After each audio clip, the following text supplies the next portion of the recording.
Welcome everyone. Just wanted to say that this is FlowTalk. So this is our first episode. So I am here with Malar, who is the Managing Director for Hearts and Minds. And you know what? I think Malar is one of my favorite person to have a chat with. Yeah. So Malar is one of the most favorite person that I have to speak to, because learn a lot for myself, right? And I'm sure that through the many conversations that we've had, whether it is private, not the private ones lah, the open conversations that we've been having, I'm sure that many people have been learning from that conversation as well. I'm just going to announce this. Myself and Malar, we are collaborating right now. We are doing this FlowTalk, and also we are going to introduce exciting things for you, exciting tools actually for you to be able to use. So next week we are supposed to have a program, a workshop, right, Malar? I will let you speak more about the workshop later, because you are the creator of the workshop. But right now what we want to do is we want to talk about purpose. Topic for tonight, right, Malar? Purpose. And I think if I were to look at the topic purpose, right, and being in flow, right, because this is FlowTalk, I think what we will first speak about is what I would like to ask you, what really being in flow means, Mala. So maybe I will ask you, right? Mm-hmm. Have you ever been in a space where you're doing something, you are engaged in an activity, a conversation, and you enjoy it so much that you lose yourself in it? Pernah tak? Pernah, these few days while working on this. Yeah. So you lose track of time, you lose yourself, you forget what you're doing because you're so immersed and engaged in whatever you're doing. Right? Now that is known as flow state. We call it, grooving or in the zone. Now, the flow state was actually identified and introduced by Professor Mihai Csikszentmihalyi. So what he did was he studied people, usually from the people who are artistic in nature first, right? And if you watch artists, they are they're deeply merged, they're deeply involved in what they are doing, that they don't feel a sense of time. They get lost in the world, right? And they are joyful. So the thing is this, right? You can do things and you can get lost with time, but I think the differentiator here with the artist is that they were very joyful about it, right? There's a lot of joy in it. And so what he did was that he was curious to know whether these things actually happened at work. And then, he stretched that part to look at people who were working. And that's how he came up with the whole concept of flow. Right? Now, why we want to be in flow? And if you think about the states, the flow states, right, where you're in the zone. So number one, you are not conscious. So it's not about the outcome. So if you enjoy something very much, you do it for the sake of the activity, not the outcome. Right? You're not doing this because you're trying to hit numbers. You want to hit numbers, but you absolutely love doing this, and you get into the space. You get lost in the space. You are always giving your best shot. Optimal, right? And your best shot is always a stretch. A stretch means we call it the 4%, right? What do I mean by that?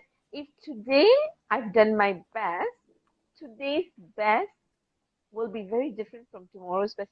Tomorrow I'm going to stretch myself a little bit. So there's a sort of feeling that ah, I'm very satisfied with myself, but I know this can be better. So there's Mm-hmm. always that I can be better, this can be done better. So you're always in search of, I would say, digging deeper, right? Mm-hmm. And this is why we talk about optimal performance. Now, what is optimal performance? I think we tend to hear about top performance or Mm-hmm. top performance. Be your best, do your best, give us the highest performance that you can. Mm-hmm. So you're looking at hitting numbers. What does optimal means? Optimal means you are at it's your very best. And every individual's very best is different, right?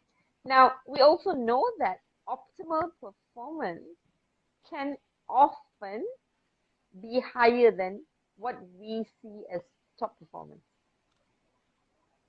But the great thing about optimal performance is that you're always stretching yourself and you don't become stressed out. Now, why is the idea? So I will just introduce maybe two words because in stress management, we are very often, right? In stress management, we define stress, we look at stress. Now, what is stress? Stress is uh, stress is a state where your body goes into a fight flight mode. Mm-hmm. What does that mean? That means your body is now going to go into a space where it's not feeling safe. So it's going to fight its way to keep itself safe, which means that your heartbeat increases. Now now that stress mode where uh, you either experience an adrenaline rush or where cortisol is produced because you're trying to fight, right? Now that space is known as stress states for the body.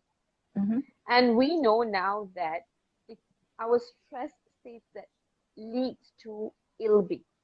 75% of our illnesses comes from our continuous stress state.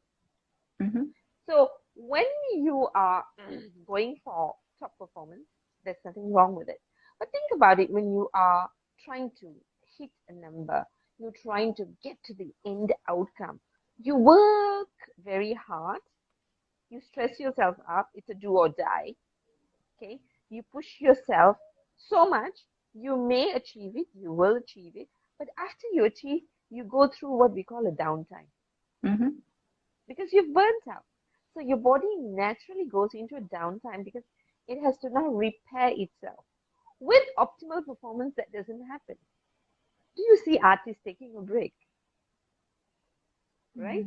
Think about the things that you enjoy. After you Mm-hmm. do it, you don't think of taking a break. You will rest, but not a break, right?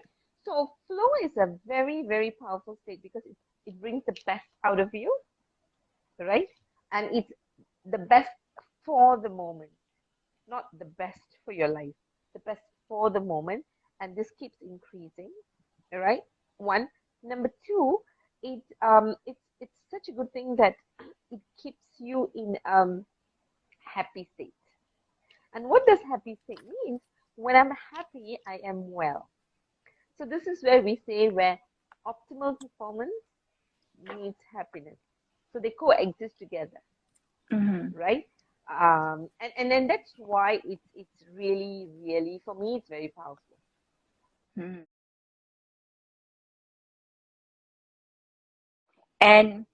And how do people, right, Malar, yeah, without being too conscious about it, okay, how do I by choice get into a flow state? Ha! By choice, right? Hmm. I think one is I mean, self-awareness is key.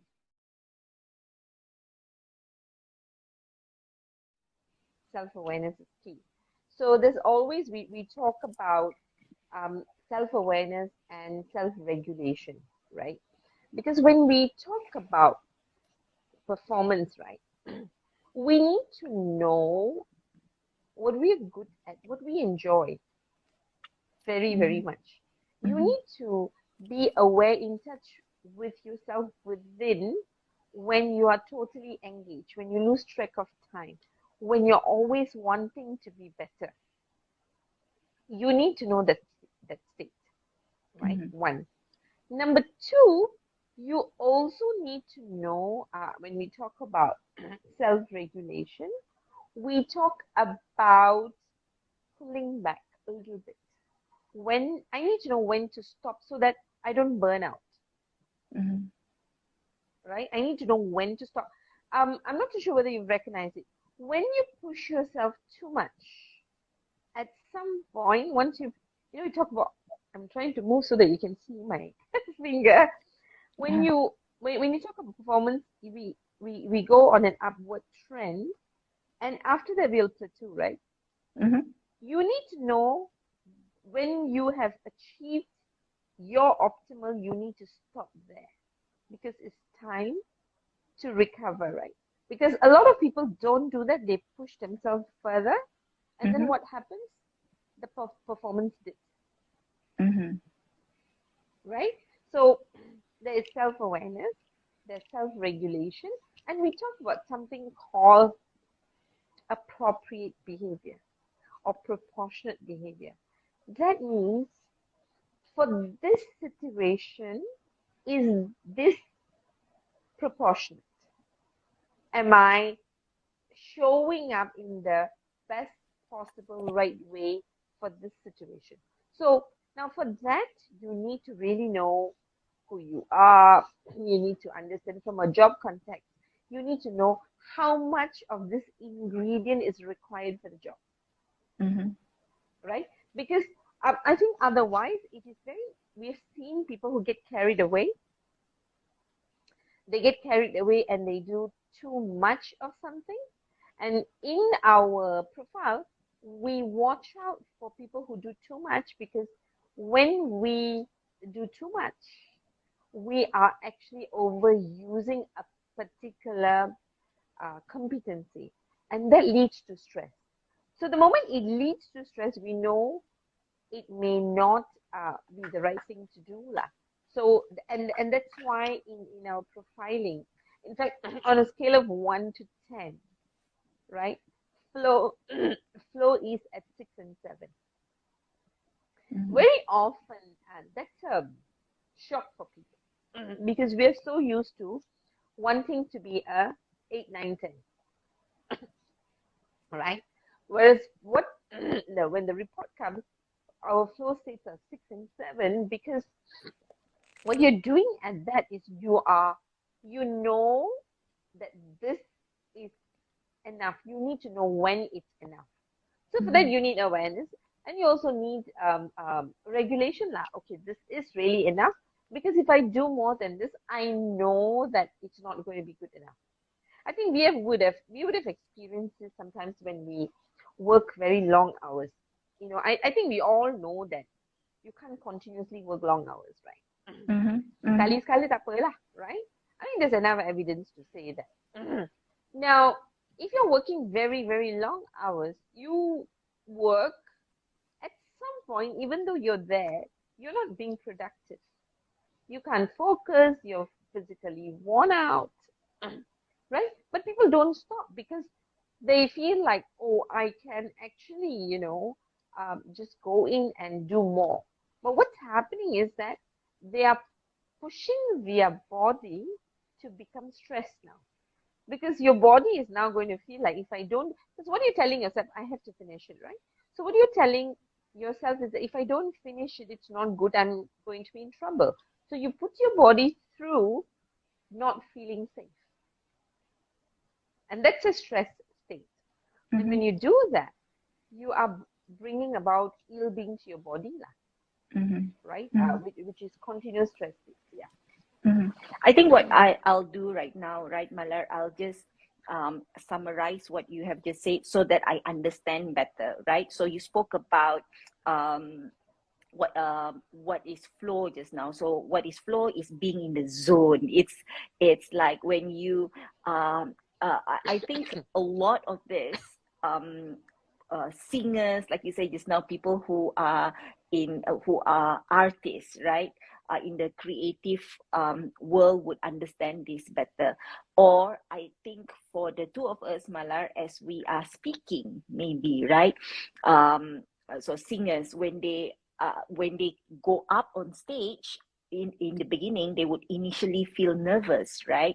And when they are holding the mic and maybe as they sing the first verse, and they will feel nervous, but as they get into the groove and they get warm up, and then they are in the zone, and they will be, they would be feeling the song and putting their emotions to the song, and they are in the zone.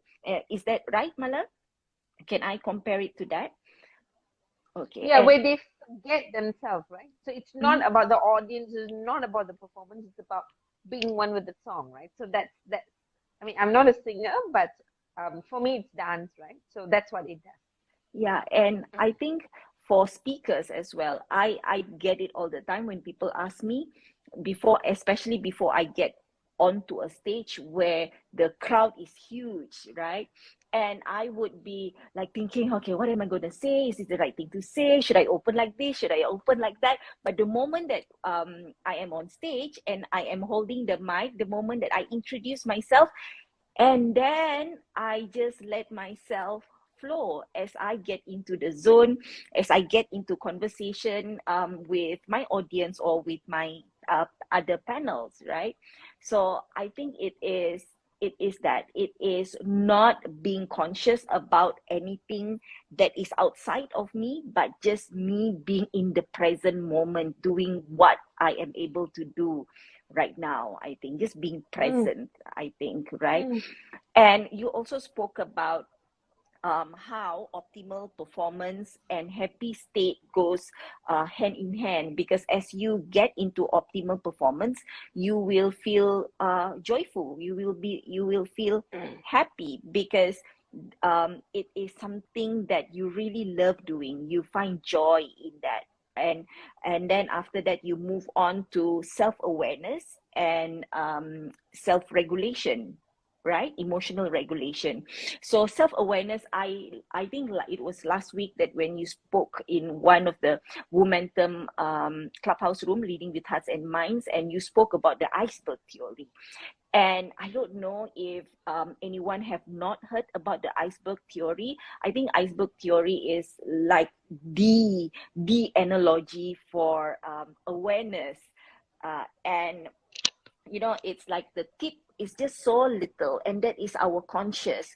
The Titanic kan iceberg. If you don't know what is iceberg, audience, it is like the big eyes in the movie Titanic, the big eyes, big eyes, and it's like most of it, it's like 90% of it is below water, and you can't really see it. And that is same as your subconscious mind as well. And most of the time, our action, our words, our thoughts are governed by what is below the water level. Just sikit saja, right? So for example, I say that I want a loving and caring husband. But the moment that I see men, I would be, so that is kononnya is my conscious. But the moment that I see men, or men are liars, men are smelly, men are womanizer, that kind of thing, right? So it is our subconscious that is stopping us from achieving what we consciously want, right? So I like that. Emotional regulation. Emotional regulation simply means emotional management. Is that right, it's Mala? not emotional regulation, it's self-regulation, yeah? Self-regulation. It's a Okay. self. So it's like how for me I differentiate self-awareness with emotional awareness. Mhm. You may have emotional awareness, doesn't mean you have self-awareness. Ah. Right? We tend to assume that they are interchangeable, right? Because emotional awareness means I know what I'm feeling. It could lead to self awareness Mhm. if I process it well. Mm-hmm. It's a very good starting point, window to your soul, right?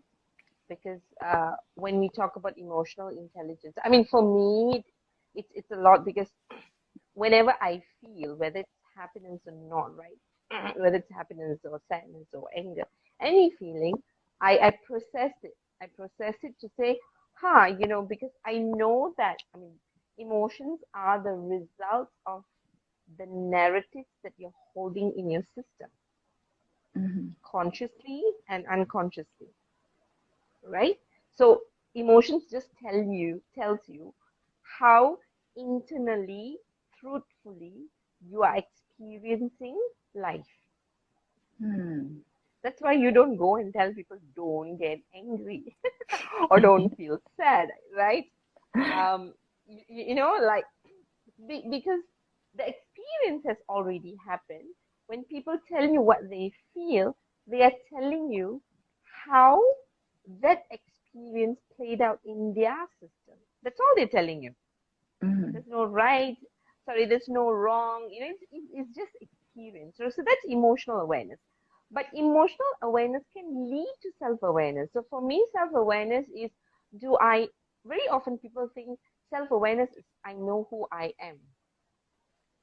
But for me, self-awareness is I know who I am and I know who I'm not, right? And it for me it's powerful because I think when we think about who we are, there are some things that even though it can be good, even though it can bring about great benefits, we know that if I showed up that way, that's not me. Like if you ask me to turn up, for example, physically neat, right? Oh my goodness. Even though if I ever use hairspray, for example, I can, I will look at myself and not feel like me, right? Because that's not me. You get me, right? So, Mm-hmm. and I think we need to know that that's really important because otherwise, the whole world is telling you what you should be, Mm-hmm. right? And you keep stepping into the different roles and can get very confusing at an identity level. And this is where we try too hard and become stressed out. Because whatever you do, right, you will never get to a space where people are going to tell you this is good enough. People are only going to point out the blind spot and tell you how you can be better or what you shouldn't be doing, right?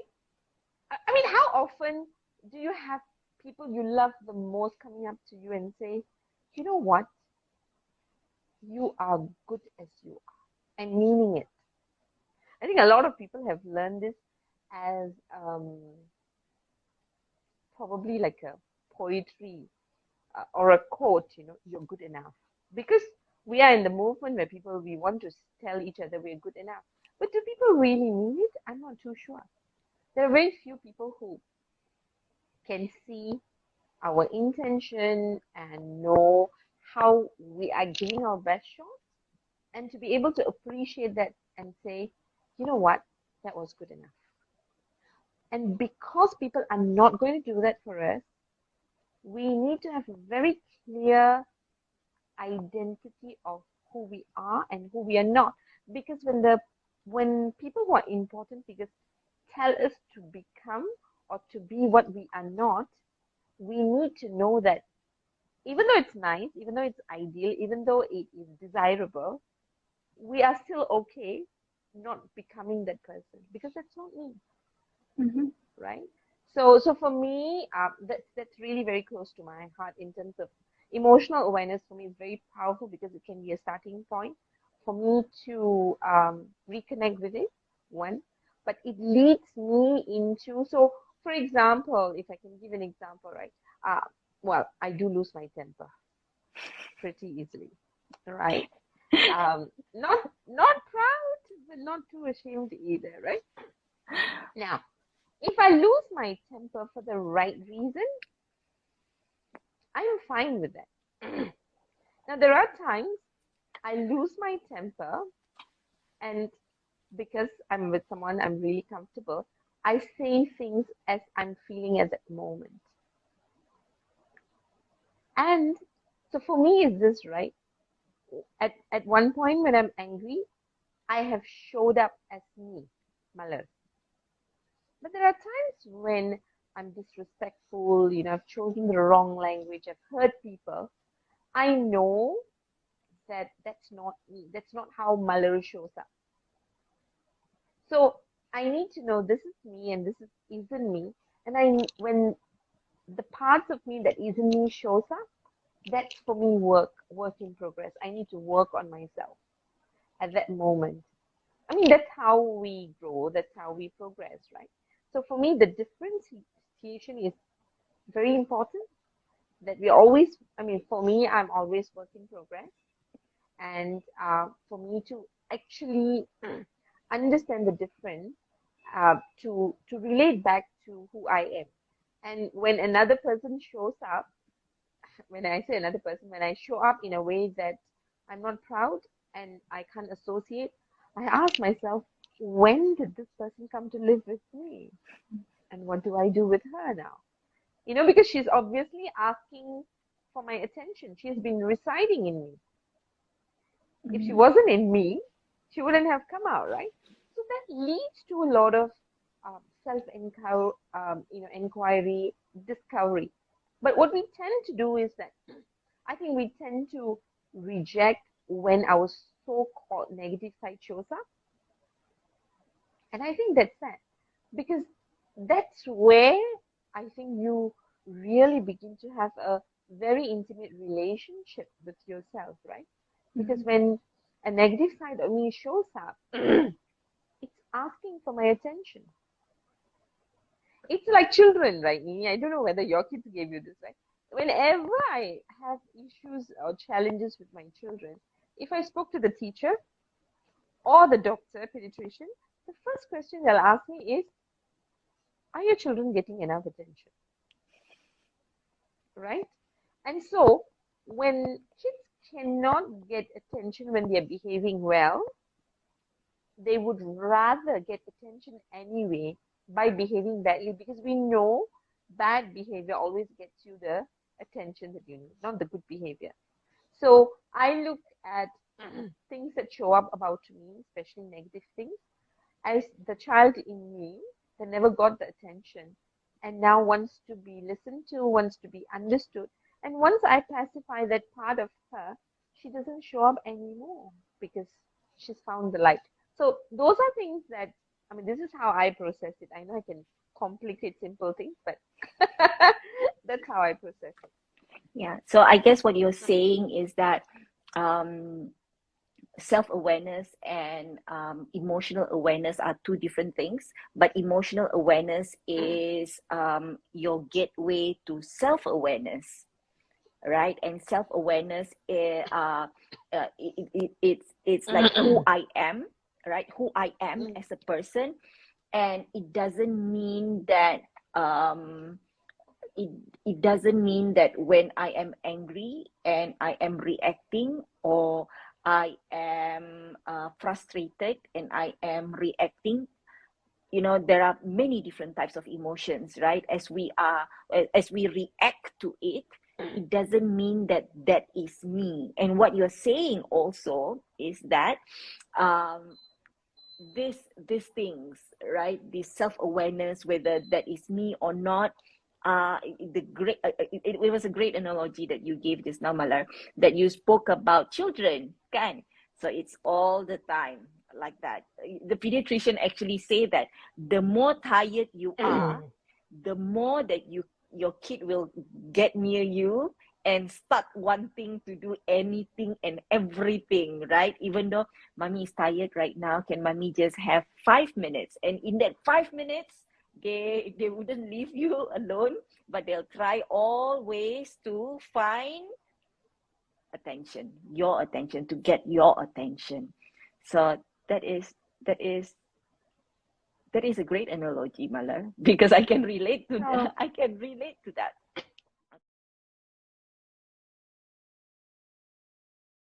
And I think that this is a great a place where we are able to bridge to purpose, right? And we want to speak about purpose and how purpose will enable us to be in flow.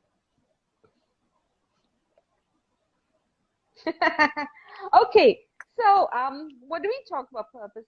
Maybe I'll just bring in one very important. During the pandemic, well, I didn't have much work to do, so I read a lot more books, and I was listening to a lot of people. And I don't know about the people who joined us, but there was and there was a lot of um, I would say, I'm not sure whether it would be right for me to use the word depressed, but depressive feelings, right? Because while during pandemic when we first started, was new, it was exciting, it was scary, it was a lot of things happening. But I think after a certain period, after 6 months, when you see no hope, you don't know when the lockdown is going to end because it's one after another after another. Okay? When they unlock us, we are like so excited, and then another longer lockdown happens, right? Now, so I was talking to a lot of people, and one of those things that I realized is that, including me, there was something missing. I don't know about you. I mean, if those who are joining live with us, right? Did you feel that during the pandemic when we were in a lockdown, that have you woken up on days and felt incomplete, right? I I sure can did. give you some examples. Yeah, because and I was excited at the beginning of the lockdown because I felt like I could be with my children with no guilt. Because every time it's work or kids. Right now, I just get to be with my kids, and I had planned such a nice day, right? Like I learned how to cook my children's favorite dish. I was teaching them. We were doing artwork. So I absolutely love the space. And then one day I woke up feeling not wanting to do that because there was something missing in me, right? And I would say that I spiraled down quite a bit. Now I read a book called Lost Connection. It's a book that I would highly recommend to a lot of people, anybody who wants to understand depressive states or depression, right? And Johan Harry, right? He's the author of the book. I think he sort of maybe listened to me because one of those things that I had difficulty with was that, why are so many people feeling depressed? Didn't make sense. So what he found out was this, right? In his book, he says when we lose something that is meaningful for us, we disconnect within. And when we disconnect within, eventually that leads to a depressive state. All right? So when we talk about sadness is you feel sad when you lose something. But when you lose a part of you, you feel depressed. Right? So lost connection, spoke about number of things, 9 points about what you are connected with. You know, um, so one of those things, I give you an example, right? So think about when we balik kampung. We're in the city, we might be really excited, life is really good here, we feel so good about ourselves. Sometimes when you go back to your roots, balik kampung, and you celebrate festivals in the way you grew up, the joy that you feel is immeasurable. If the culture has a meaning for you, Mm. right? So if the culture, you've connected to the culture, that means the things that you do has meaning for you, going back and doing it gives you a lot of joy. Now, what we don't realize is that you come into the city and we tend to discard culture as not being important because we want to be modern, we want to be updated, we want to join our peer group. Now, there's nothing wrong with that, but when you go into the spaces, suddenly you find the missing, you find your longing, because we've not paid attention to the longing. When we get the joy, see, when you're joyful about something, you don't ask what is so joyful, right? Like for me, after I read the book and after I was working on myself, during the pandemic, I didn't realize how much I miss listening to Tamil songs, old Tamil songs. I And just dancing love Tamil, Tamil songs. Malar. Yes, yes, dancing too, but and because these songs were connected to my parents, we listened to these songs together. It gave me a lot of insights to who my parents were, Mm-hmm. what they believed in, what were their struggles, right? And and I just didn't listen because I just became more practical listening to podcasts, you got work to do, YouTube. There was no reason, right? You get carried away. But when I listened, I realized, it brought me back memories, it brought me back joy. It made me cry because, I remembered my dad. But that's meaning for us. So what is purpose? So that's one, right? Now, then I read another book on purpose, and I did a course, right? And this was amazing because in this book, and I'm trying to remember the author. That's why I'm not, telling you who's the author yet. 'Cause now, in this book, this guy actually writes a book on purpose, and what he found out was this: that without purpose, we have no anchor. So if you think about purpose, purpose is your anchor in life, right? So I just want you to imagine that, if you're a ship sailing, you have no anchor. How would that be, right? So, and anyone who's listening, if you think about purpose at this moment, think about, I want you to imagine you wake up in the morning tomorrow, you have no meaning and you have no purpose. What will you live for? Makan. But that's the purpose too, right? Okay, the author is Vic Strecker, Vic Strecker, yeah. So, so what he found is that he wrote a book on purpose, and he did a couple of research. And one of the research that was really, really, for me, mind blowing is that he took people who have very strong beliefs, you know, uh, from different backgrounds, and he got them to think and talk about their purpose.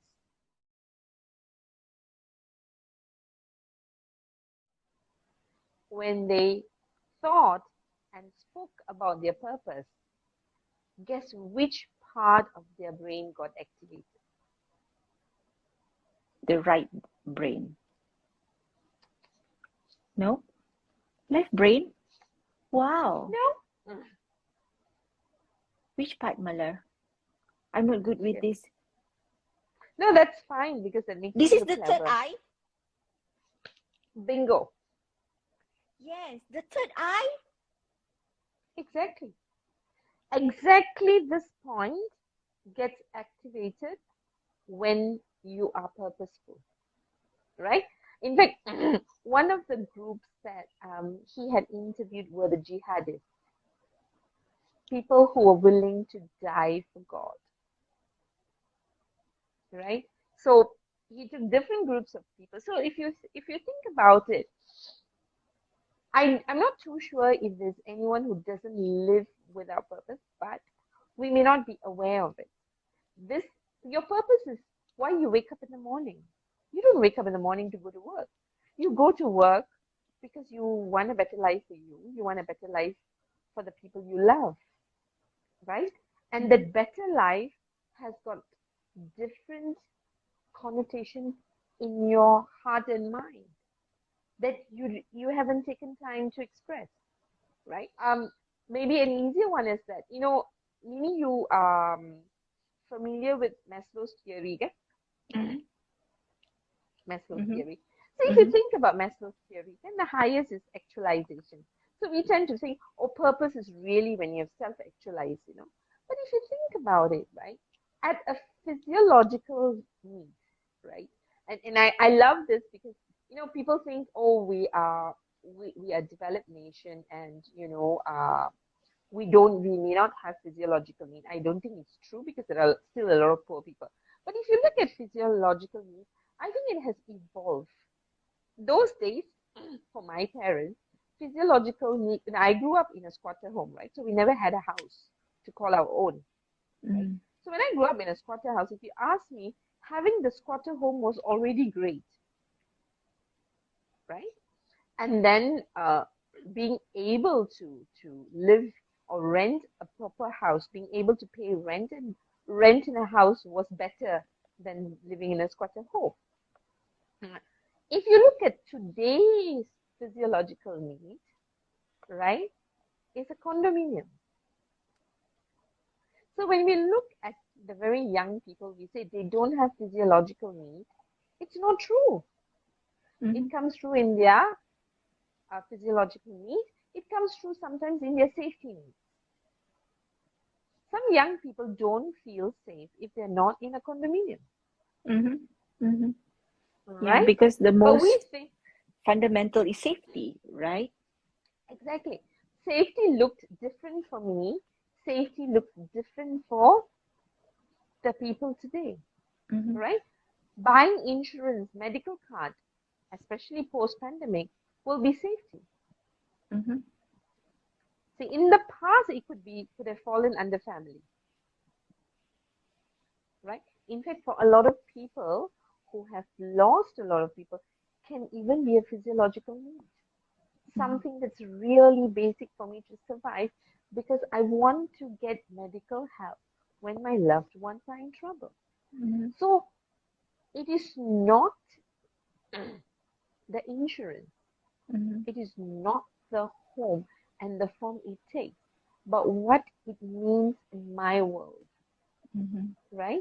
So Mm-hmm. you would find that someone, you know, who comes from a lower income group will really be at self-actualization as long as he can provide 3 meals for the family. Yeah. Yeah. And someone who's earning 50,000 may feel insecure because they're worried whether I can send my 2 kids to university, not locally but overseas, Mm-hmm. right? Now, why? We don't understand it because poorer people are happier than people with more money, right? Now, why? Because we are making different meaning out of what's happening in our life. And it is our duty to understand what these things mean in our world. Because when these things are taken away from us, it will cause a disconnection because we've lost our meaning. And when we lose our meaning, you get up feeling empty, right? So that's purpose at an individual level, Mm-hmm. right?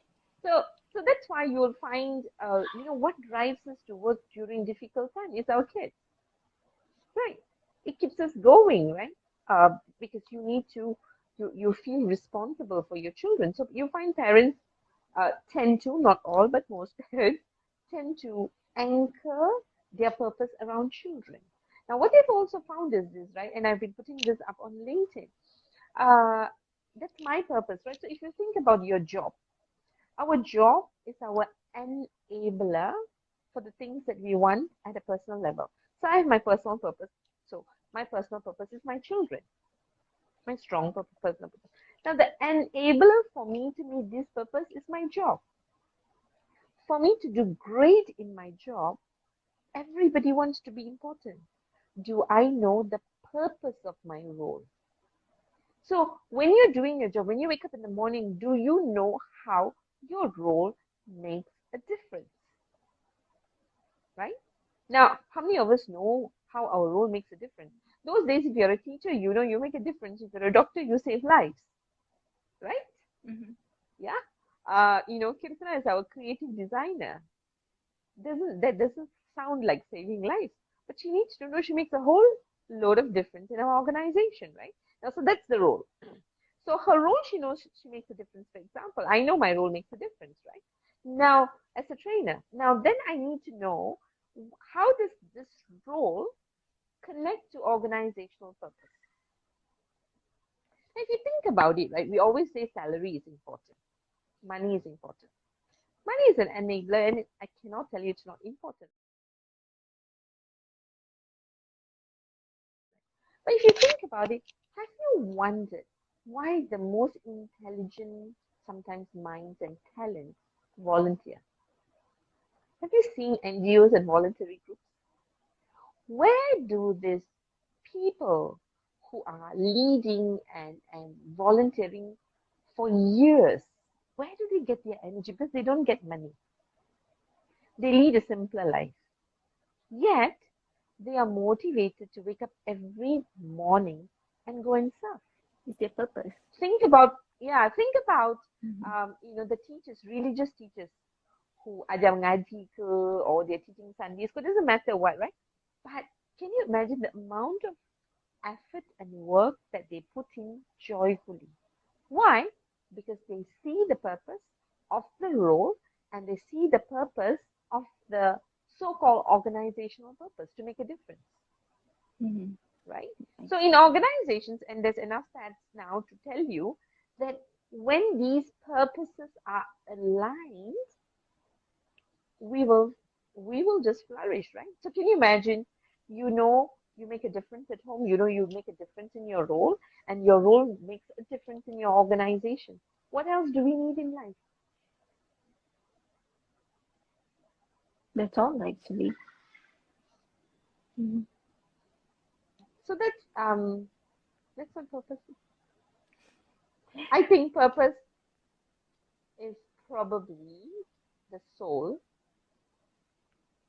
of who we are, and we hardly pay attention to the soul. Yeah, and I While think we are very busy, sorry, go ahead, Mala. Finish your sentence first. I said while we are very busy using our brain, our body to do a lot of activities looking around, but the moment you connect your hand and heart and head to your purpose, bingo, you're together. Nice. Okay, I'm done. and I think, right, Malar, you mentioned just now, as you get into purpose, that you don't know whether there are people or not who are operating without purpose. I think everyone has a purpose, but there's no clarity in purpose, right? And there are times that it needs something to happen, something to trigger, then then I want to put in the effort to process it so that I am able to learn about my purpose better. So Malar, I think that we can wrap up now. Anything else that you would like to add on, because we will be meeting again here tomorrow, and but before that, what would you like to say?